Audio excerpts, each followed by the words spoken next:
বলিউডের সিনেমার প্রধান চরিত্রে দেখা যাবে পশ্চিমবঙ্গের নায়িকা দর্শনা বণিককে। অনুরাগ বসুর মেট্রো ইন দিনোতে অভিনয় করেছেন তিনি। একাধিক হিন্দি সিনেমায় কাজ করলেও এই প্রথম কোনো মূলধারার বাণিজ্যিক বলিউড সিনেমায় প্রধান ভূমিকায় থাকছেন দর্শনা। বিক্রম ভাট পরিচালিত থ্রিলার ঘরানার সিনেমায় দেখা যাবে এই টলিউড সুন্দরীকে। সিনেমার নাম বিরাট।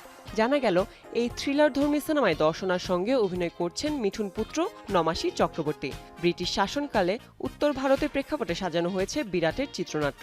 সেই সময়ে রেললাইন তৈরির জন্য শেরাওয়ালির মন্দির ভাঙার চেষ্টা করছে ইংরেজরা। সেখান থেকেই গল্প অন্যদিকে বাঁক নেয়। দৈব শক্তিতে বাধাপ্রাপ্ত হয় ইংরেজদের রেললাইন তৈরির কাজ। ভিএফএক্স এই সিনেমার অন্যতম গুরুত্বপূর্ণ অংশ হবে বলে জানা গেছে।